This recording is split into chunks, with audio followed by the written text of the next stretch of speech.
Crianças, bom dia. Vamos pegar o nosso livrinho hoje de ciências para a gente realizar a correção das nossas atividades, tá bom? Então, vamos lá na página 168. Onde você confundiu, apague, tá bom? Corrige direitinho e estude para as avaliações.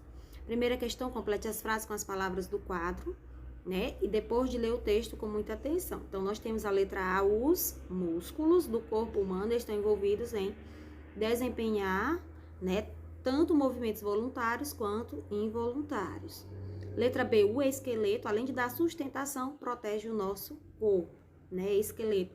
E letra C, os ossos unem-se uns aos outros por meio de articulações. Então, letra A, músculo, letra B, esqueleto e letra C, articulações. Na segunda, leia as frases e marque somente as que trazem informações verdadeiras, né, só as verdadeiras. Primeiro, as articulações podem ser móveis, semimóveis ou imóveis, correto. Então, marca o X.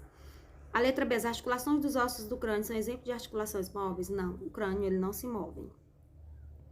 A terceira, articulações semimóveis são aquelas em que os ossos podem realizar pequenos movimentos, correto, semimóveis. Então, assinala com o X.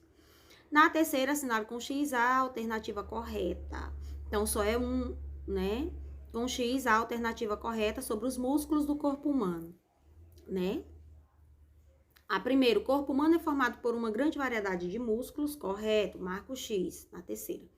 E o último quadrinho, o quarto quadrinho, no corpo humano existem músculos grandes e pequenos, então você pode estar assinalando com X o primeiro quadro e o quarto quadrinho. Quarta questão, coloque V para as frases verdadeiras e F para as falsas. Primeiro, o nosso esqueleto possui diferentes tipos de ossos. Existem os ossos longos, curtos e chatos, verdade? Então, V. Segundo, o conjunto de ossos do corpo humano forma o esqueleto, verdade? V. O esqueleto de uma pessoa adulta é constituído por mais ossos do que o de uma criança? Falso. Né? No caso, é o de uma criança que é constituído por mais ossos, é falso. E a quarta e o último quadrinho, o esqueleto é responsável por proteger os nossos órgãos internos e por fornecer pontos de apoio para a fixação dos músculos, correto? Então, V. Então, fica V, V, F, V. Vamos à página 169. Relacione corretamente as partes do corpo, né, de acordo com os tipos de ossos encontrados. Os ossos longos é o 1, e no caso são os braços e as pernas. Ossos chatos é o 2, que são as costelas e o crânio e a face. E o 3 são os ossos curtos, que são os pulsos, tá bom? Então, confira. Na sexta, pesquise na internet, no caso, principalmente, que é a forma mais fácil, né? Cuidados que devemos ter com o sistema locomotor para fortalecer os nossos ossos, né? Quais são os cuidados que nós devemos ter, né? Então, pesquise e escreva aí direitinho, tá bom? Na sexta questão. Sétima, complete com a legenda, classificando os movimentos abaixo. 1, movimento voluntário e 2, movimento involuntário. Então, primeiro, falar é o quê? Voluntário, é 1. Fazer a digestão, 2, involuntário. 1, jogar bola, voluntário. 1, tocar piano, 1, voluntário. E batimentos cardíacos é 2, involuntários. Batimentos voluntários que dependem da nossa vontade. O nome já diz voluntário. Involuntários é porque eles não dependem da nossa vontade. Eles acontecem mesmo assim, espontaneamente. Então, vai ficar na sétima questão 1, 2, 1, 1, 2. Na oitava, coloque V para as frases verdadeiras e F para as falsas. A lordose é uma curvatura acentuada da coluna vertebral voltada para fora, chamada também de corcunda. Falso. Segundo, a cifose é uma curvatura acentuada voltada para dentro. A pessoa apresenta uma curvatura acentuada no terminal da coluna que pode ser agravada por uma má postura. Falso. F. E a última, escoliose, é um desvio da coluna para a direita ou para a esquerda e inclinação de um dos ombros. Correto, V. Então, fica FF e V. Oitava questão, da página 169. Vamos à nossa outra atividade, né? Que é na página 173. Primeiro, o que são seres microscópicos? Então, são seres que podem ser vistos com o auxílio de microscópio, né? B, o que são seres macroscópicos? São seres que podem ser vistos a olho nu. Na segunda, relacione corretamente. Bactérias são seres microscópicos, tá bom? Bactérias só podem ser vistos com auxílio de microscópio. E o 2, fungos são seres microscópicos e macroscópicos. Terceira, geralmente quando pensamos, não fica na ordem na segunda, 2, 1. Terceira, geralmente quando pensamos em micro-organismos, associamos às doenças, porém na natureza existem micro-organismos que contribuem para a manutenção da vida. Pesquise e escreva exemplos desses tipos de organismos, bactérias e fungos. Terceira. Quarta, complete o texto com as palavras do quadro. Filamentoso, esporos, semente, longo e fino.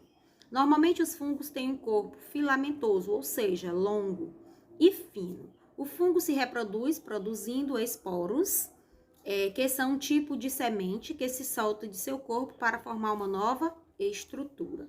Então, confira direitinho, coloque o C, coloque também o nome corrigido lá em cima. Vamos à nossa última atividade, que é na página 177. Explique com suas palavras o que você compreendeu sobre a proteção e defesa do nosso corpo, né? Nós temos lá a questão da nossa imunidade, né? Que nós temos os principais para... que é a pele e o sistema imunitário, né, gente? Que são, né, usados contra os invasores, né? As pessoas, os micro-organismos que vão invadir o nosso organismo. Então, você pode ler lá a página 174 e em seguida colocar sua respostinha para você. Eu digo ler, não precisa você copiar necessariamente do jeito que tá lá, porque você dá uma lida e consegue formular sua respostinha direitinho, tá bom? Na segunda, na espécie humana, a defesa contra agentes patogênicos que superam barreiras externas de proteção é uma função realizada pelo sistema imunitário. Com relação a esse sistema, é correto afirmar que a imunidade ela possui uma memória capaz de reconhecer esses invasores, impedindo-os de atacar uma segunda vez. Então, você pode estar aí conferindo, né, o primeiro quadrinho, verdade. Terceiro, observe o esquema abaixo agora com suas palavras. De acordo com seus estudos, explica o que acontece. Aí nós temos aí, né, a imagem A, lâmina metálica, bactérias, vasos sanguíneos, né, a lâmina, quando ela vai cortando. B, a segunda imagem são os glóbulos brancos que vêm à tona. E C, nós temos aqui, ó. Então, você vai colocar que a pele foi atingida por um corpo estranho, no caso aí foi por uma lâmina metálica, causando o quê? Um ferimento. Você viu aí, ó, ferimento. De inflamação, porque se foi por um objeto metálico vai ter inflamação, inchaço, provavelmente. E aí na letra B, os glóbulos brancos foram enviados ao ferimento, certo? Foram enviados ao ferimento, que englobam e destroem as bactérias existentes, resultando na cicatrização. Então, isso aí é a terceira questão. Vamos à nossa quarta questão. O sistema imunitário atua no processo de detecção e combate a micro-organismos invasores e agentes nocivos ao organismo. Com relação a esse sistema, assinale a alternativa correta. Então, a febre é uma reação de defesa do organismo contra infecções, ajudando inclusive o sistema imunitário a combater, né, os corpos invasores. Então, é o terceiro quadrinho. A quinta questão. O processo de defesa do organismo é desencadeado pelas barreiras de proteção do nosso corpo contra invasores. Em relação a essas barreiras de proteção e defesa, assinale as alternativas corretas. Então, nós vamos ter, com o surgimento de uma infecção respiratória, a produção de muco, que age também como uma barreira de defesa do organismo, verdade? E o segundo, o sebo forma sobre a nossa pele uma barreira de defesa, protegendo-a de micro-organismo, correto? Então, assinala os dois primeiros quadrinhos. Sexta, encontre e marque a explicação para a inflamação. Então, a inflamação é o resultado de um processo de infecção combatido no organismo pelas células de defesa.